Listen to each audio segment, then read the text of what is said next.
네이마르는 펠레와 호나우두의 뒤를 이을 브라질 최고의 축구선수이며 2010년대를 대표하는 월드클래스 윙어 중 한 명입니다. 네이마르는 1992년 2월 브라질 상파울루에 있는 빈민가에서 태어났습니다. 어렸을 때부터 특출난 재능으로 양발을 잘 활용했고 오프더볼 능력이 탁월했습니다. 불과 6살이 되던 해에 베티뉴라는 스카우터의 눈에 띄었고 지역 클럽에 네이마르를 추천했습니다. 그곳에서 베티뉴는 4년간 네이마르의 기술 발전과 컨디션 조절에 굉장한 공을 들였고 2003년 11살이었던 네이마르를 브라질의 명문팀인 산투스 유스팀에 입단시키게 됩니다. 그곳에서 네이마르는 환상적인 골과 드리블로 그의 가치를 증명했고 입단 1년 만에 지역 리그에서 득점왕과 2개 대회 우승을 해내며 15세 유스팀으로 월반하게 됩니다. 남미판 챔스라고 볼 수 있는 코파 리베르타도레스 우승과 MVP, 득점왕을 싹쓸이하며 브라질 리그를 평정했습니다. 유럽으로 건너오기 전부터 이미 세계적 스타였던 것입니다. 어린 선수가 압도적인 화력을 보이자 당연하게도 유럽 빅클럽들의 눈에 띄게 되었고 첼시와 레알 마드리드 등이 영입을 시도하기도 했습니다. 2012년 런던 하계 올림픽에 출전해 은메달을 받았고 유럽 빅클럽들의 러브콜을 수차례 받았으나 그는 당시 팀 계약이 끝나는 2014년까지는 팀에 머물고 싶다고 전했습니다. 네이마르의 엄청난 퍼포먼스에 관심을 보인 유럽의 여러 구단 중 레알 마드리드와 바르셀로나가 마지막까지 경쟁했지만 레알 마드리드와의 협상은 원활하게 진행되지 않았고 네이마르 본인 또한 메시와 같이 뛰고 싶다는 뜻을 밝혀 결국 2013년 5월 최고 이적료 5,700만 유로에 스페인의 바르셀로나로 이적을 확정합니다. 네이마르가 바르셀로나로 이적했을 때에도 가장 기뻐한 사람이 메시였습니다. FC 바르셀로나 입단식에서 네이마르는 자신은 메시를 돕기 위해 왔다고 했으며 메시를 경기 외적으로도 우상이라 생각하게 됐다고 말하는 등 메시의 빅팬으로 알려져 있습니다. 합류 후 석 달 만인 2013년 8월 슈퍼컵에서 교체 투입 7분 만에 골을 터뜨리며 스타의 등장을 알렸고 프리메라 리가 10라운드 엘 클라시코에서는 한 골 1도움을 기록하며 바르셀로나의 승리를 견인합니다. 그동안 바르셀로나는 메시의 경기력에 따라 게임 내용이 좌우되는 메시 의존증이 심했지만 네이마르가 등장함으로써 새로운 공격 루트가 생기고 메시도 부담을 덜 수 있었습니다. 2013-14 시즌 총 41경기 15골 11도움이라는 준수한 활약을 하며 성공적인 한 해를 보내게 됩니다. 그리고 다음 시즌 루이스 수아레스가 바르셀로나로 이적하게 되면서 그 유명한 MSN9이 구축됩니다. MSN9는 총 122골을 합작하며 라리가를 폭격하기 시작했고 바르셀로나는 이들의 활약에 힘입어 리그와 구강컵, 챔피언스 리그까지 우승하며 트래블을 달성하게 됩니다. 네이마르는 2014-15 시즌 총 51경기 39골 7도움을 기록하였고 메시, 호날두와 함께 챔피언스 리그 공동 득점왕까지 차지하며 팀과 본인 모두에게 최고의 시즌을 보내게 됩니다.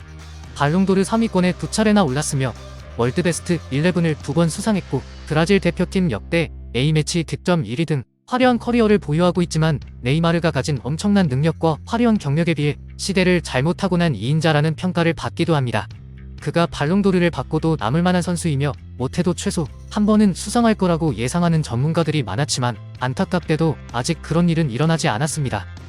네이마르의 전성기가 메시와 호날두랑 겹쳐버린 탓입니다. 그 무렵 언론에서는 여전히 네이마르가 메시의 조연 신세를 벗어나지 못한다고 말하며 둘의 사이를 이간질하기 시작했습니다. 바로 그때 질라탄이 떠나 그 자리를 메워줄 새로운 에이스를 찾고 있던 파리 생제르맹이 네이마르에게 관심을 보이며 접근하게 됩니다. 하지만 네이마르는 파리 생제르맹의 제안을 거절하고 바르셀로나와 5년 재계약을 체결하였고 2016 리우데 자네이루 올림픽에 와일드카드로 출전하여 금메달을 획득하는 쾌거를 이루게 됩니다. 이후 파리 생제르맹이 갑자기 바이아웃 2,800억을 제시하며 네이마르의 이적설의 불씨를 되살렸습니다. 너무 큰 금액으로 많은 사람들이 루머라고 생각했지만 이틀 만에 합의가 되면서 결국 2017년 8월 파리 생제르맹으로의 이적이 확정되게 됩니다. 그러나 이적 후 유리몸이 되어버렸습니다. 여기저기 안 다친 데가 없어 걸어다니는 종합병원 소리를 듣고 실제로 부상 탓에 많은 경기를 결장했지만 그래도 여전히 경기에만 나오면 엄청난 퍼포먼스를 보여줬고 특히 챔스에서는 축구의 신이 강림한 듯 경이로운 활약을 하면서 팀을 구단 역사상 최초로 챔스 결승까지 이끌게 됩니다. 비록 아쉽게 결승에서 미넨에게 패했지만 파리 생제르맹 이적 후 팀에 가장 많은 기여를 한 해가 되었고 팬들에게도 깊은 인상을 남기게 됩니다. 네이마르는 미친 재능의 세계 최정 상급 드리블러입니다. 다양하고 창의적인 발재간과 폭발적인 가속력으로 눈이 호강하는 삼바 축구의 리드미컬한 개인기를 보여줍니다. 그렇지만 상대적으로 왜소한 체형과 약한 몸싸움이라는 약점을 가지고 있습니다. 최근 그의 가장 큰 약점은 부상입니다. 부상으로 중요한 경기들에 불참하기도 했습니다. 축구 잡지 베스트 11이 네이마르 병동 리포트를 기사로 실을 정도로 부상이 그를 따라다니고 있습니다. 네이마르와 메시가 파리 생제르맹으로 이적하면 만들어졌던 메시, 네이마르, 음바페의 M&M 라인도 2년 만에 해체됩니다. 네이마르가 잦은 부상으로 이탈한 시간이 길었던 데다 경기 외적으로 들리는 잡음으로 골치가 아팠던 파리 생제르맹이 2023년 여름 네이마르 방출을 결정했기 때문입니다. 케인의 이적설에 더해 또 한 번 축구 이적 시장에 폭풍이 몰아칩니다. 사람들은 네이마르를 메시나 호날두와 비교하기 좋아한다. 메시는 노련하고 호날두는 많은 골을 넣은 선수지만 네이마르가 더 뛰어난 선수가 될 것이다. 호날두보다 기술적으로 네이마르가 위에 있다. 헤더만 호날두가 낫다. 네이마르의 유일한 문제점은 헤더이다. 네이마르에게 매일 말한다. 너의 재능은 6년 안에 발롱도르를 3회 수상해야 한다고 말이다. 네이마르가 아직 발롱도르를 단 한 번도 받지 못했다는 것이 놀랍다. 만약 내가 네이마르의 재능을 갖고서도 발롱도르를 받지 못한다면 정말로 화가 날 것 같다. 현재 기술적인 면에서 네이마르보다 우월한 선수는 없다. 리오넬 메시조차도 네이마르한테는 안 된다. 세상은 네이마르가 축구하는 것을 보길 원한다. 네이마르가 축구에 더 헌신하길 바란다. 네이마르는 메시보다 위대한 선수가 될 수 있는 모든 조건을 갖추고 있다. 메시는 다음 월드컵에 나서지 못할 수도 있지만 네이마르에게는 아직도 3-4번의 기회가 남아있다.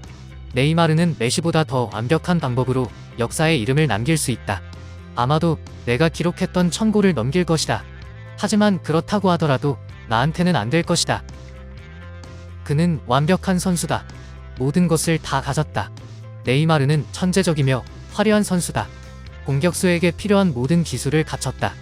펠레 이후 브라질 최고의 선수가 될 것이다.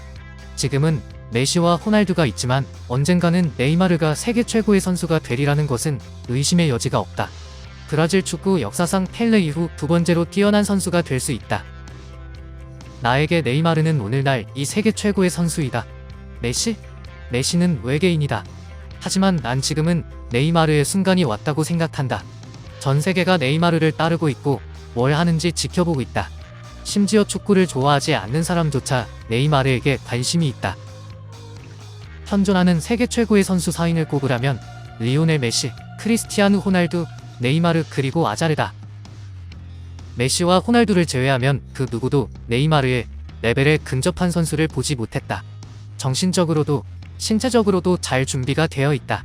아자르, 그리즈만, 포그바 등 그 어떤 선수도 네이마르와 비교될 수 없다. 둘을 비교할 수는 없겠지만 나에게 있어서는 아자르보다 네이마르가 더 위다. 네이마르는 예측이 불가능한 선수다. 수비수로서 상황에 개입해야 할 때 그는 이미 다른 것을 생각하며 수비가 불가능하도록 한다. 나는 네이마르의 바르샤 복귀를 원한다. 스포츠 수준에서 생각해보면 개인적으로 네이마르는 세계 최고의 선수 중 하나라고 생각한다. 그가 있다면 우리 바르셀로나의 목표 달성 가능성이 높아질 것이다. 현재 축구계에서는 리오넬 메시, 크리스티아누 호날두가 최정상의 자리에 있지만 곧 네이마르가 세계 최고의 선수가 될 것이다. 메시의 전성기가 지나면 네이마르가 그 자리를 대신할 것이다. 세계 최고의 선수가 되리라는데 의심의 여지가 없다. 음바페는 네이마르와 마찬가지로 이미 세계 최고의 선수 중 하나이다. 솔직히 말하면 나는 이 두 명이 세계에서 가장 뛰어난 선수라고 생각한다. 네이마르가 세계 최고이거나 만약 최고가 아니라면 세계에서 축구를 가장 잘하는 2명 중 1명일 것이다. 그를 제어하기란 쉽지 않았다. 네이마르는 괴물이다. 그는 천부적으로 뛰어난 축구 재능을 타고났고 자신의 능력으로 모든 일을 기쁘게 한다. 네이마르가 펠레를 포함해 모두를 뛰어넘기를 기대하며 그를 응원할 것이다. 네이마르는 우리의 예상을 뛰어넘는 환상적인 선수. 그가 모든 기록을 갈아치울 것으로 생각한다. 현재 상황에서 네이마르를 메시와 비교할 수 없지만 네이마르는 날이 갈수록 진화하고 있고 빠르게 성숙해지고 있어 곧 세계 최고의 선수가 될 것이다. 나의 롤 모델은 네이마르다. 그는 뛰어난 자질을 갖고 있을 뿐만 아니라 골키퍼와 1대1 상황에서 늘 이기려고 한다. 항상 네이마르의 하이라이트 영상을 찾아보면서 배우려고 노력한다. 네이마르가 가장 기억에 남는다. 네이마르는 100%를 한 것 같지도 않다. 잘한다는 말밖에 할 말이 없다. 오늘의 이야기는 여기까지입니다. 감사합니다. 땡큐.